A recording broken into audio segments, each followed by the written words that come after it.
Assalamualaikum warahmatullahi wabarakatuh. Bismillahirrahmanirrahim. Alhamdulillahilladzi hadana lihadza wa ma kunna linahtadiya laula an hadanallah. Wassalatu wassalamu ala Rasulillah wa ala alihi wa sahbihi wa man tabi'ahu wa wala. La hawla la quwwata illa billah. Amma ba'd.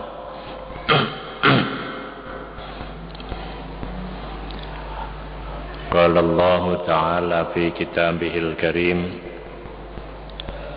wa huwa asdaqul qailin. A'udzu billahi minasy syaithanir rajim. Innan nafsa la'ammaratun bis-su' illa man rahima rabbi. Shadaqallahul azim. Para jamaah, monggo kita awali pengajian kita dalu menika kalian sesarengan maos Ummul Quran. Mugi-mugi ilmu ingkang kita kaji dados ilmu sing manfaat, rizki ingkang sampun kita terami dados rizki sing barokah, putra wayah kita dados solih lan solihah, kita tetap dipun paringi kuat oleh ibadah lan benjang menawi kita dipun pundhut dipun paringi husnul khotimah. Ala hadhihi niyah wa ala kulli niyatin salihah. Al-Fatihah.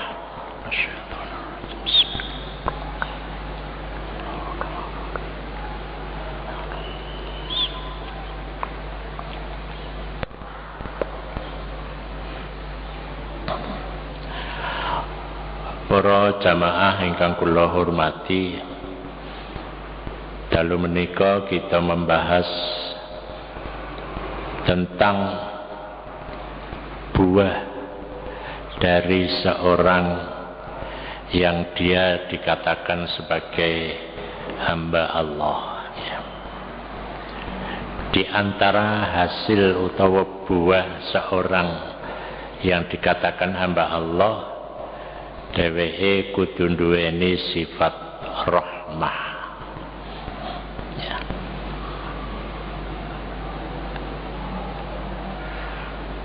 Sifat rahmah adalah sifat yang ada di sifat yang muncul dalam perbuatan seseorang dan dipengaruhi oleh kondisi jiwa, di mana seseorang itu akan senantiasa memiliki sifat asih, cinta kasih kepada orang lain.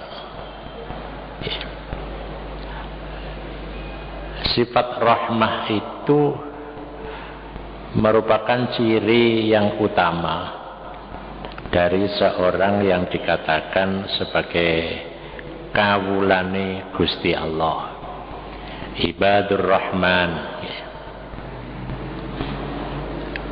Dari sifat rahmah niku muncul hal-hal yang lain. Ini krana ngendikane Kanjeng Nabi, irhamu man fil ardi yarhamkum man fis sama. Welas asya sira kabeh marang penghuni bumi, yarhamkum man fis sama, bakale welas asih marang sira kabeh penghuni langit. Jadi nek kita niki bisa welas asih ten penghuni bumi, maka penghuni langit bakale welas asih dumateng kita. Makanya enten sebuah riwayat, ada seorang ulama yang dia meninggal dunia diimpikan oleh temannya sing padha ulama, padha waline. Dhek diimpekno karo Gusti Allah niku dilebetaken dumateng swarga. Ditakoni, napa sebabe sampean kok bisa mlebu swarga? Apa krana ilmune? Apa krana amal ibadahe, apa krana sedekahe? Jawabane ora. Gusti Allah tahu, Gusti Allah ngilingno marang aku ketika musim dingin di kota Baghdad. Kamu jalan-jalan di sebuah gang, kemudian kamu ketemu dengan seekor kucing yang kedinginan, lapar, kemudian kamu tolong, dimasukkan di tas kamu dengan rasa kasihan. Maka krana rasa saaken ikulah awakmu disaakeni karo Gusti Allah, dilebokno dhateng swarga. Jadi karena belas kasih itulah maka seseorang itu dimasukkan ke dalam surga. Niku manifestasi saking hadis irhamu man fil ardi yarhamkum man fis sama. Jadi welas asih marang penghuni bumi. Penghuni bumi niku mboten namung menungso tok, ya kewan, ya tumbuh-tumbuhan. Maka penghuni langit dalam hal ini Allah akan belas kasih dumateng kita. Dan belas kasih itulah merupakan ciri bagi seorang yang dikatakan sebagai hamba Allah. Para jamaah ingkang kula hormati, tiyang niku nek nglakoni apa ae lek sandarane welas asih, dia akan punya nilai yang tinggi di dalam hidupnya. Dan sesuatu itu akan punya nilai yang tinggi. Sebab wong niku nek hanya berbicara secara transaksional, menggunakan pendekatan transaksional, maka tidak akan ada nilainya. Justru nek dibarengi karo rasa rahmah, rasa saaken, disitulah ada nilai gitu. Contohnya, nek ana wong isu-isuan budal nang pasar, dheweke kulaan dengan tujuan engko mari kulaan tak dep ndek ngarep omah. Saaken karo tangga-tanggaku sing dheweke ndak sempat budal kulaan, budal blonjo nang gone pasar gadang, tak depno ndek ngarepe omahku krana rasa saaken. Itu luwih tinggi nilainya dibandingkan dengan hanya transaksional. Transaksional niku isu-isu budal kulaan mari ngono didep ndek omah dengan tujuan mek kepingin oleh badi tok, itu ndak ada nilainya. Nilainya hanya nilai badi, tapi tidak ada nilai yang lebih tinggi. Karena di dalam kitab Nasaihul Ibad niku dipun sebutaken pada bagian awal, sapa wonge sing isu-isuan niat nulung kancane sing padha repot, nulung kancane, kebutuhane kancane. Jadi niat nulung kebutuhane kancane, moko ganjarane padha karo lunga kaji sing mabrur. Jadi kalau begitu ada nilai yang tinggi. Tidak hanya sekedar transaksional. Kalau hanya transaksional, ya mungkin oleh bati yang terjadi adalah gelo. Lek batine gak cocok karo sing dikarepno niku gelo. Nek batine iku cocok, hasilnya akeh, niku baru dia lego, itu legowo. Tapi nek ora cocok karo perhitungane, jadi gelowo gitu. Jadi kalau dia hanya melakukan dengan dasar transaksional, maka nilainya hanya nilai transaksional. Tapi lek ono nilai yang lebih tinggi, yakni rasa welas asih marang kancane, justru disitulah akan ada nilai yang lain gitu. Para jamaah ingkang kula hormati, nah karena pandangan itulah Di dalam sebuah hadis disebutkan al-khalqu iyalullah, hamba niku tanggane Gusti Allah, keluargane Gusti Allah. Wa aqrabukum ilallahi arhamukum bi iyalihi. Orang yang paling dekat di antara kamu kepada Allah adalah yang paling aweh welas asih di antara kamu kepada keluarganya. Jadi welas asih itu, berkeluarga juga begitu. Tidak cukup dengan dasar transaksional. Makanya kula wastani nikah iku kaya jual beli, tapi ora kaya jual beli. Jadi kaya jual beli, tapi ora kaya jual beli. Jadi kalau di sini disebutkan al-khalqu iyalullah wa aqrabukum ilallahi arhamukum bi iyali. Jadi wong sing paling cedhek karo Gusti Allah niku nek wong sing paling welas asih dumateng keluargane. Jadi berumah tangga itu tidak transaksional. Tapi berumah tangga itu harus dimunculkan rasa cinta kasih, saaken gitu. Jadi ada rasa saaken. Makanya tujuannya wong nikah niku kan litaskunu ilaiha wa ja'ala bainakum mawaddatan wa rahmah. Jadi ada kata rahmah. Itulah yang menjadikan rumah tangga itu menjadi kokoh, menjadi rumah tangga yang bagus. Tidak hanya setahun rabi, mari ngono pegatan, kaya selebriti niku setahun rabi, golek wong Jawa gak cocok, akhirnya golek wong Irian setahun gak cocok, golek wong Afrika gak cocok, golek wong Eropa, ya Eropa gak cocok, kira-kira sing terakhir golek wong aborigin niku bae sing cocok, gitu ya. Karena apa? Dia berpikirnya tidak ke sana, hanya transaksional gitu. Jadi hanya transaksional. Kalau kita ini transaksional, maka akadiku di akadnya itu ya akhirnya kayak Ahmad pihak satu, ya Tuti pihak kedua.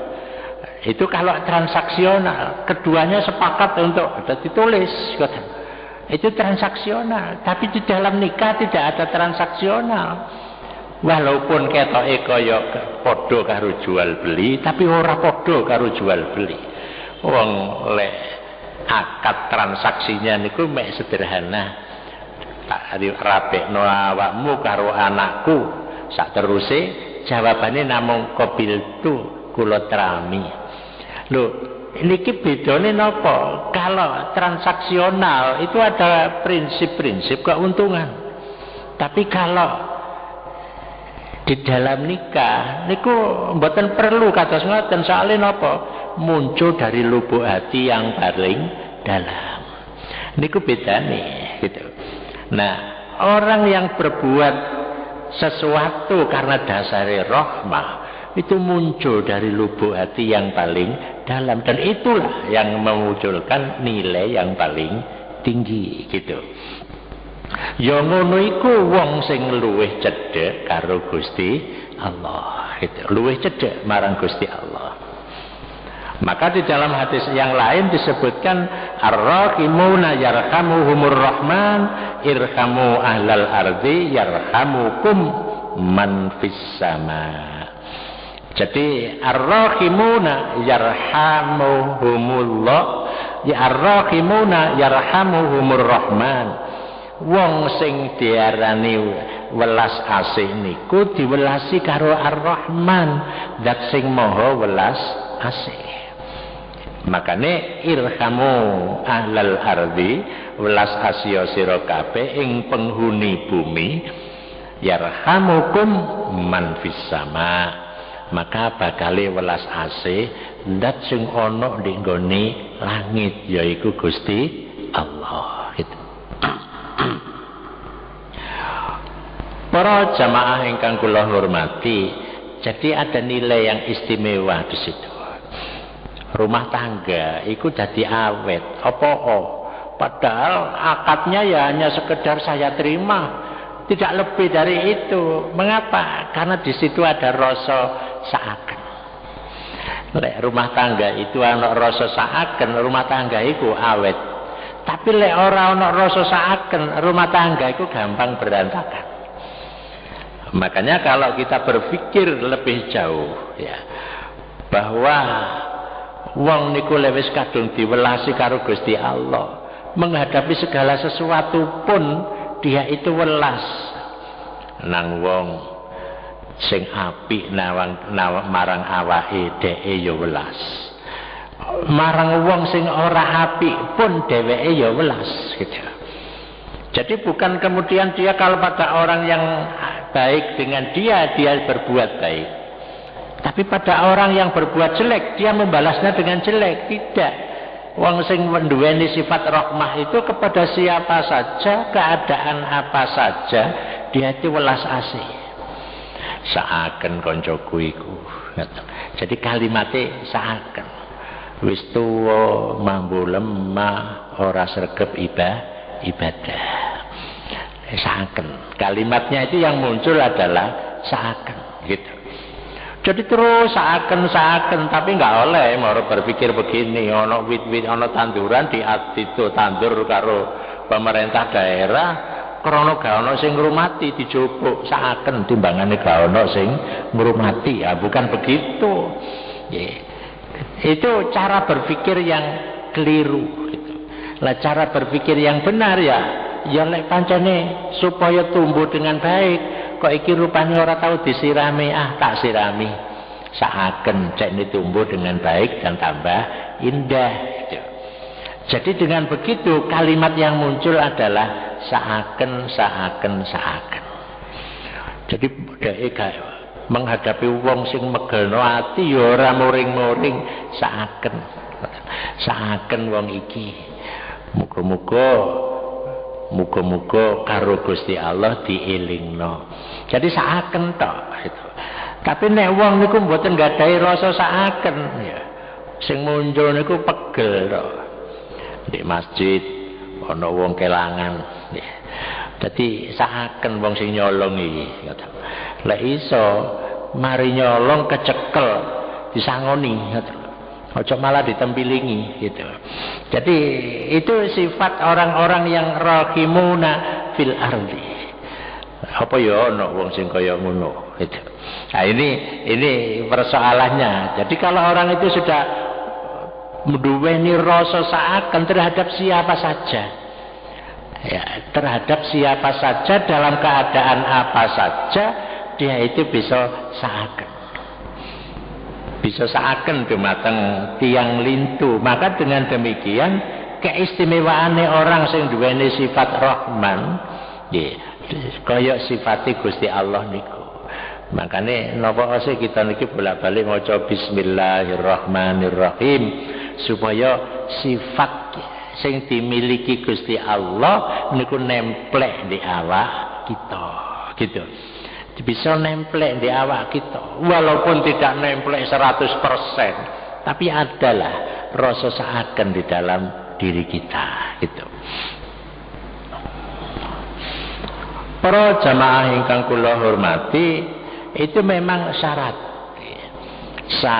bagi seorang hamba Allah. Kalau dia tidak bisa begitu, maka dia gagal ya menjadi hamba Allah gitu. Makanya lewat Al-Quran itu dipun sebutaken wa ibadur rahmanil ladzina yamshuna alal ardi hauna. Kawulane Gusti Allah niku yamshuna alal ardi hauna. Nek mlaku ndek urepe bumi niku haunan andap asor.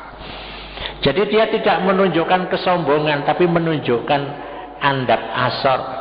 Jadi andap asor itu satu sifat di mana seseorang itu tidak memunculkan apa yang dimiliki, tidak, karena dia menyadari dia itu diberi oleh Allah, walaupun ada kelebihan, Ya, maka dia tidak akan berani mengatakan nyaingi ten Gusti Allah, mlaku ndangak ae ora gelem. Soale napa?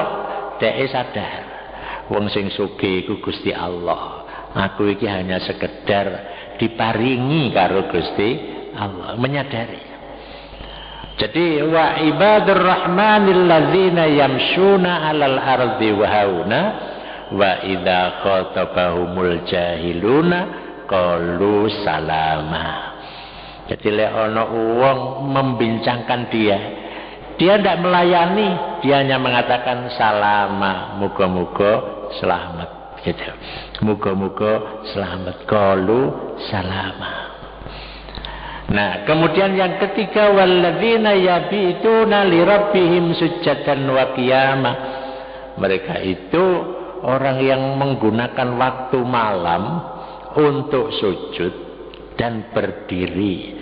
Maksudnya madhep nang Gusti Allah. Untuk apa? Membangun rasa saaken ten Gusti, ten tiang lintu niku. Jadi orang itu kalau dia pada waktu malam memanfaatkan untuk sholat walaupun hanya 2 rakaat, maka pada saat itu pula Allah akan memberikan keistimewaan pada dirinya. Sebab rasa rahmah itu tidak bisa kemudian hanya ingin kita wujudkan, tapi itu juga diberikan oleh Allah. Sing maringi niku Gusti Allah. Akeh wong niku ya kepingin dadi wong sing apik, tapi apik niku diparingi dening Gusti Allah. Ana wong kepingin soge iku diparingi karo Gusti Allah. Ya njaluk ten Gusti Allah gitu. Jadi njaluk. Orang itu tidak bisa kemudian kepingin jadi istiqomah. Tidak bisa. Dia berusaha untuk istiqomah, maka mangke Gusti Allah niku maringi istiqomah dumateng kita. Ya kudu berusaha. Makanya kalau dia itu ijtihad untuk bisa istiqomah, oleh Allah akan diberi istiqomah. Nek wong iku kepingin dadi wong apik, kudu berusaha dadi wong apik. Ku karo Gusti Allah diberi keistimewaan, dia menjadi orang yang baik gitu. Ndak ana wong gak duweni kepinginan kok dhek iku diparingi, mboten. Jadi taufik niku, hidayah niku menungsane kudu golek, ngoten. Lah kok karo Gusti Allah diparingi. Padha karo wong kepingin sholat niku bisa khusyuk, tapi nek sholat dia nggak berusaha untuk bisa khusyuk gitu. Nah kalau tidak berusaha bisa khusyuk, ya tidak akan dijadikan oleh Allah menjadi orang yang khusyuk. Maka dia harus berusaha keras untuk khusyuk. Engko karo Gusti Allah ditarik, niku jenenge majlub, ditarik dadi wong sing khusyuk. Nah nek wong niku kepingin jadi wong sing bisa welas asih, kudu berusaha melatih dirinya untuk welas asih. Nanti sekaligus dia akan diberi oleh Allah kemampuan untuk bisa welas asih. Jadi menungsane usaha Gusti Allah maringi niku gandengane gitu. Para jamaah ingkang kula hormati, nah, keistimewaane wong nek wis duweni sifat seperti itu, keistimewaane napa? Kaya sing dialami dening Nabi Ibrahim. Jadi Nabi Ibrahim niku dipun riwayataken bahwa dia pernah mengatakan pada dirinya sendiri bahwa saya ini orang sing paling welas asih dumateng makhluk. Ya. Maka dia dijadikan oleh Allah sebagai penghuni bumi sing paling mulia. Maka dengan demikian wa kadzalika nuri Ibrahim malakutas samawati wal ard. Maka dengan demikian dia oleh Allah dijadikan mampu melihat malakutas samawat, kerajaan langit dan kerajaan bumi. Jadi wong niku lek wis duweni sifat welas asih, Dia itu jadi wong sing sabar menghadapi segala sesuatu, bisa syukur, enggak macam-macam. Makanya Nabi Ibrahim niku disebut Khalilullah. Napa? Karena dheweke niku nek ada dua perintah. Perintahe Gusti Allah karo perintahe liyane niku sing didhisikno perintahe Gusti Allah. Nah di antarane malih cirine soale Nabi Ibrahim niku nek badhe sarapan mesti golek kanca gitu. Golek kanca. Jadi dia tidak mau makan sendiri, dia mencari teman. Dari situlah maka dia disebut sebagai Khalilullah gitu. Mila para jamaah ingkang kula hormati, dengan sifat rahmah itu akan memunculkan sifat-sifat yang lain. Jadi sifat welas asih itu bisa memunculkan sifat yang lain. Napa di antarane dia menjadi seorang yang sabar. Jadi dia menjadi seorang yang sabar, telaten gitu. Makanya Nabi Ibrahim itu karena memiliki sifat rahmah, dia diperintahkan untuk mengorbankan anaknya. Dia mau gitu. Jadi mengorbankan anaknya itu dheweke gelem. Padahal ini anak yang sangat didambakan, dikongkon ngorbanno. Karena apa? Seorang yang sudah mempunyai sifat rahmah, dia akan menjadi orang yang sabar, ngelakoni perintah Gusti Allah.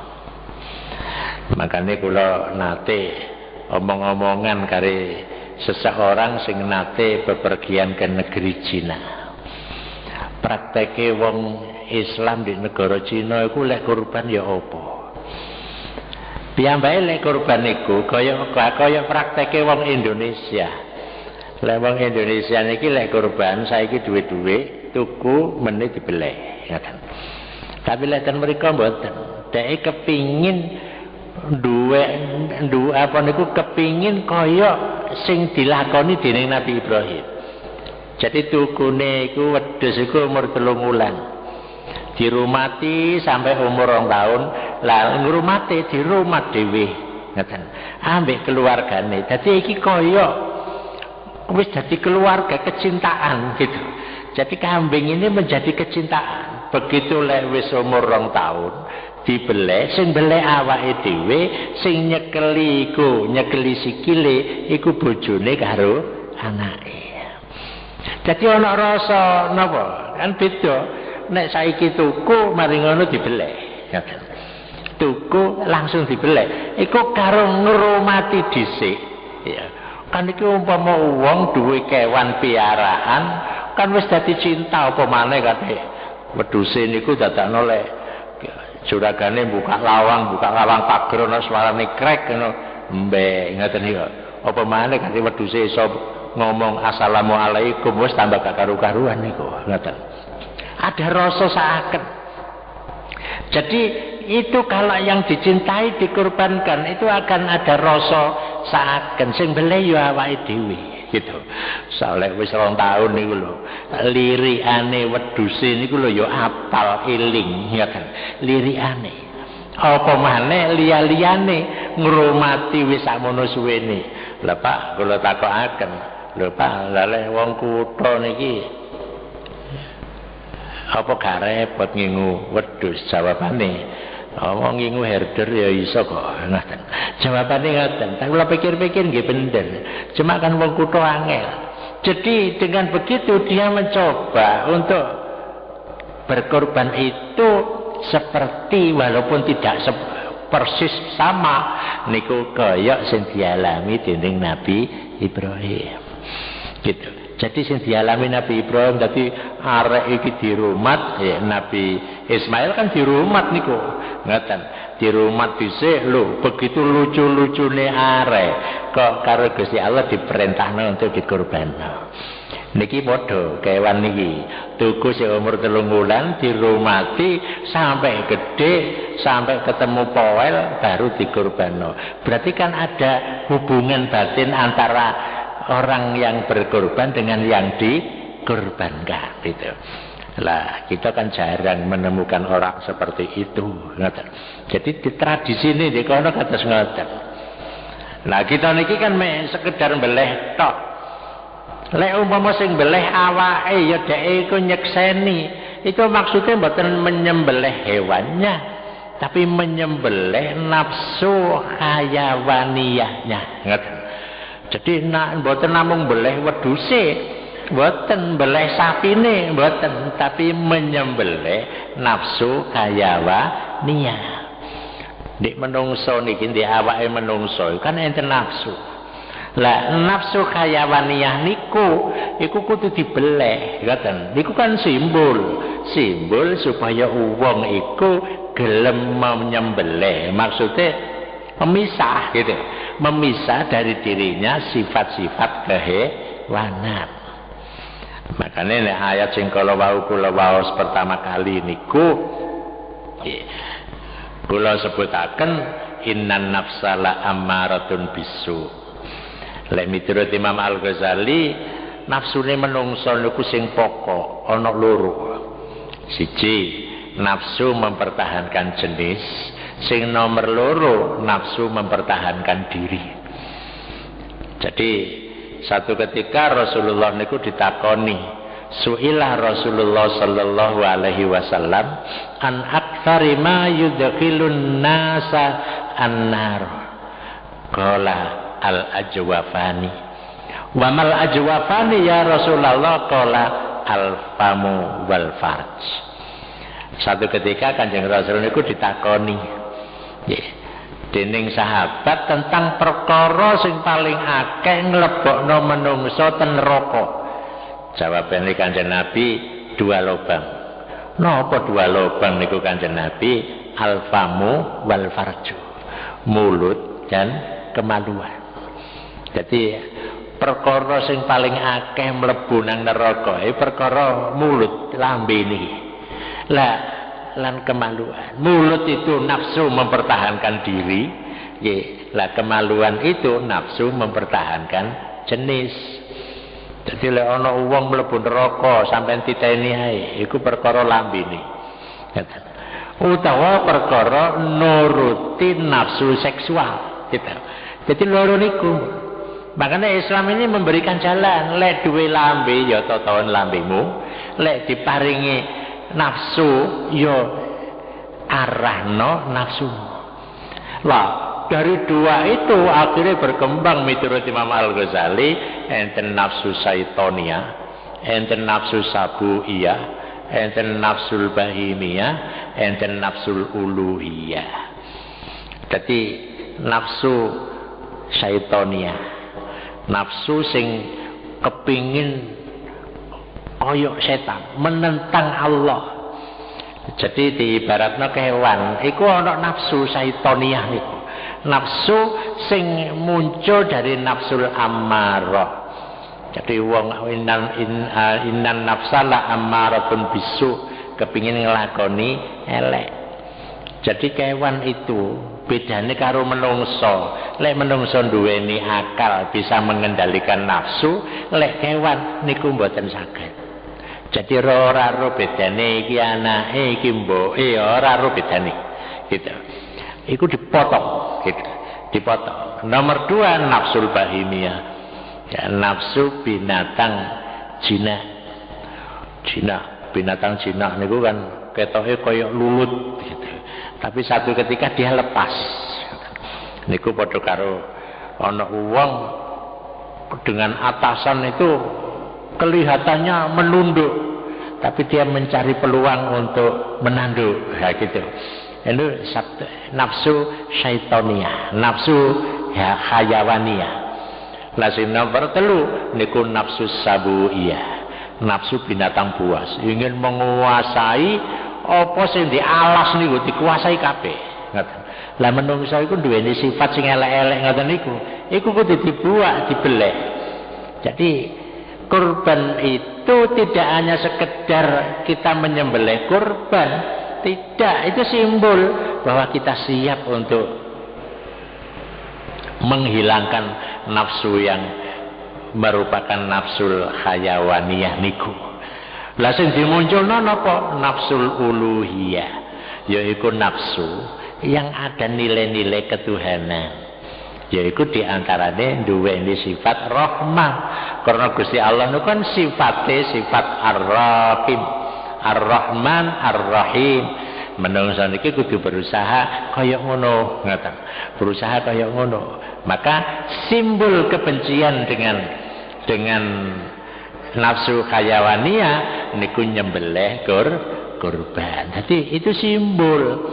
Tapi lek mari nyembelih kurban lah kok wong pancet ae.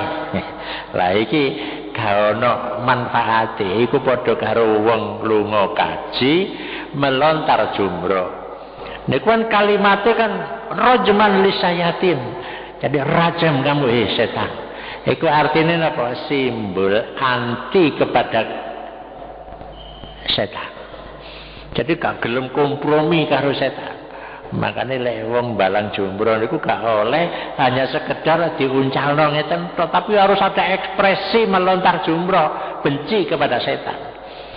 Lah lek kaya ngono insyaallah setane wedi temenan. Ngoten. Tapi lek diuncalno ngene tok, setan ditambah ora wedi gitu lho. Soale napa ekspresine enggak ono.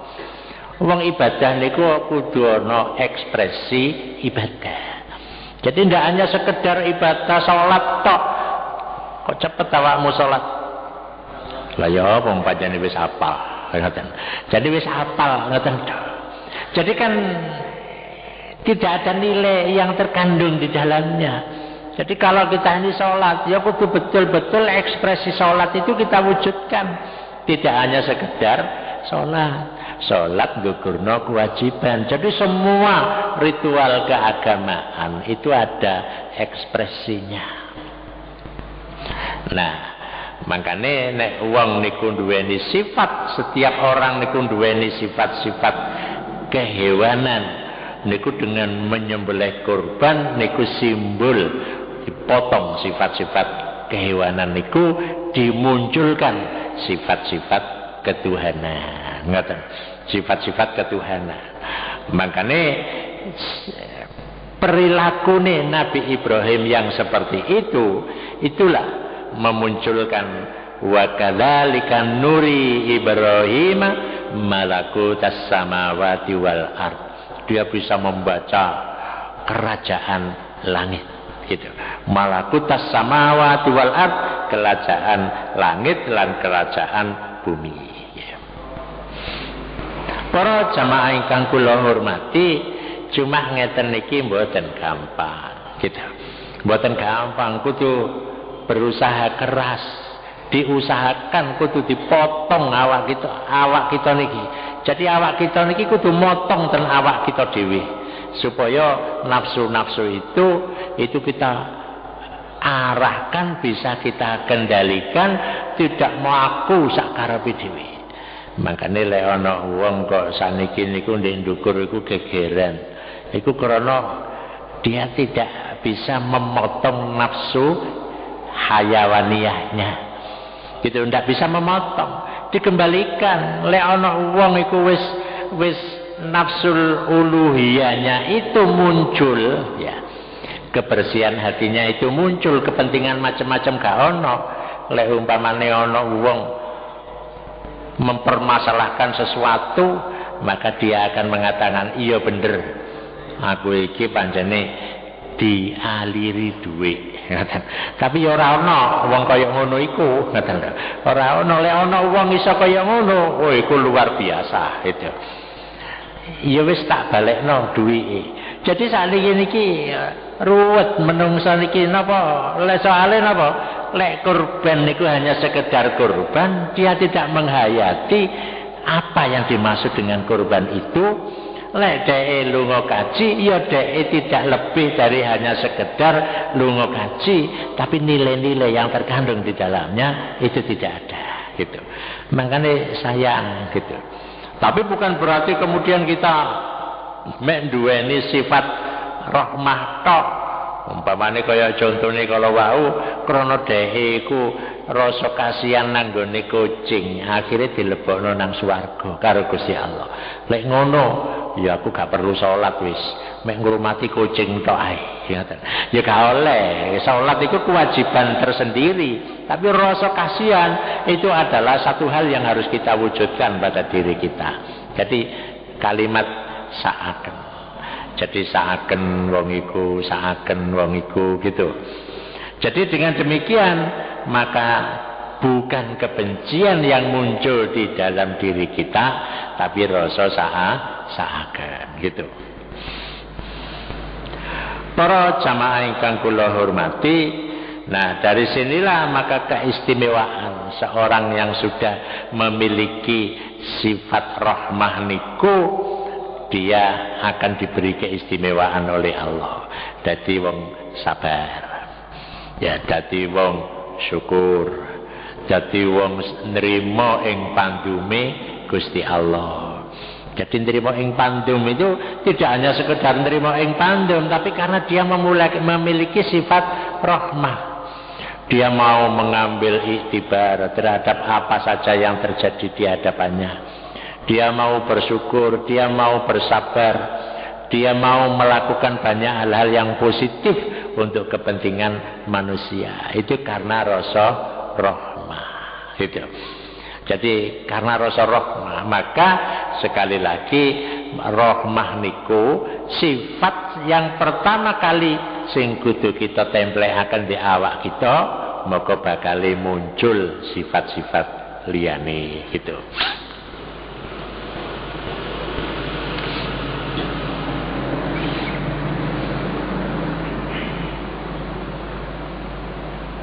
Para jamaah ingkang kula hormati, nah karena itulah dia bisa memunculkan perbuatan yang baik, juga dia akan bisa menjauhkan hal-hal yang negatif.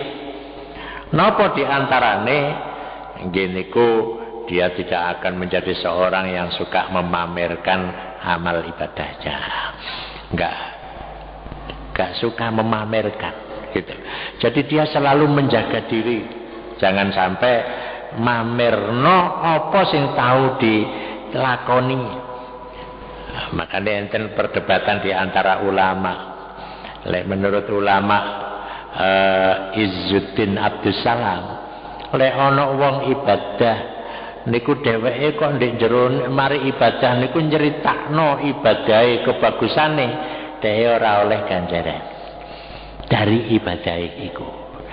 Tapi lek miturut Imam Al-Ghazali mboten. Dhek ibadahe tetep oleh ganjaran. Cuma mamernone iku oleh dosa. Jadi dibedakan itu gitu. Jadi tidak kemudian hilang begitu saja, tidak. Tapi dia tetap oleh ganjaran, tapi krana pamere niku nggih. Krana pamere dhek oleh dosa. Lale ditimbang akeh endi antarane ikhlase karo pamere. Enten sing berdebat lek pamere iku 52%, ikhlase mek 48%. Ya wis ora iso dianggep dhek iku ikhlas. Diibaratna ana wong sing tobat krana dhek niku mateni wong 99 teka nanggone seorang ulama pada waktu niku. Dhek takon apa kula niki saged diterima tobat kula, soalnya kula niki wis mateni ping 99. Jawabane ulama niku mara jawaban gak iso, dosamu wis akeh dipateni pisan dadi 100. Terus ana swara maneh budhal rono lho, niato teka nang sisine ulama untuk bertaubat, dadane di tengah dalan niku mati. Nggih, akhire malaikat niku berdebat, iki diterima enggak tobaté wong iki. Akhirnya cara ngukure ya napa? Jarak dia berangkat sampai tujuan niku umpamane diibaratna 100 km, dhek iku wis lebih dari 50 km. Jadi lebih, maka dheweke diterima tobaté. Jadi kalau begitu jalan pikiran ini bisa dipakai untuk hal-hal yang lain. Sebab enten sing secara mutlak ditolak. Niki perdebatannya para ulama. Tapi kita niki sebagai seorang yang mempunyai sifat rahmah, welas asih, dia itu kembalikan persoalan itu dumateng Gusti Allah. Ngoten. Soale napa? Soale dheke adoh saking sifat-sifat riya nggih. Para jamaah ingkang kula hormati, kula kinten niku ingkang saged kita kaji dalu menika, mugi-mugi niki saged nambahi wawasan kita sedaya lan dadosaken kita niki tambah suwe tambah bagus kelakuan karo menungso lan hubungane kelakuan karo Gusti Allah. Ala hadhihi niyah wa ala kulli niyatin salihah. Al-Fatihah.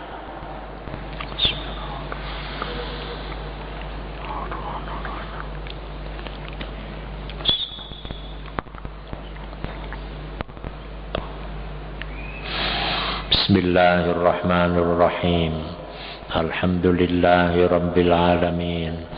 Allahumma salli ala sayyidina Muhammadin wa ala alihi wa sahbihi ajma'in. Allahumma ja'al sariratana khairan min alaniyatina wa ja'al alaniyatana salihah. Allahumma ja'al sariratana khairan min alaniyatina wa ja'al alaniyatana salihah. Allahumma ja'al sariratana khairan min alaniyatina wa ja'al alaniyatana salihah. Allahumma aslih lana dinana alladhi huwa ismatu amrina wa aslih lana dunyana alladhi fiha ma'ashuna wa aslih lana akhiratana alladhi ilaiha ma'aduna waj'al lana al-hayata ziyadatan lana fi kulli khair waj'al lana al-mamata rahatan lana min kulli syarr. Allahumma ja'alna minal muhtadin ad-daimina ala hubbik al-baqina ala wuddik al-mun'imina bikurbik wa afrigh alaina min nuri inayatik waj'alna min ahli wilayatika bimannika wa karamik. Allahumma rabbana atina fid dunya hasanah wa fil akhirati hasanah wa qina adzaban nar wa adkhilnal jannata ma'al abrar ya azizu ya ghaffar ya rabbal alamin. Subhana rabbika rabbil izzati amma yasifun wa salamun alal mursalin walhamdulillahi rabbil alamin. Assalamualaikum warahmatullahi wabarakatuh.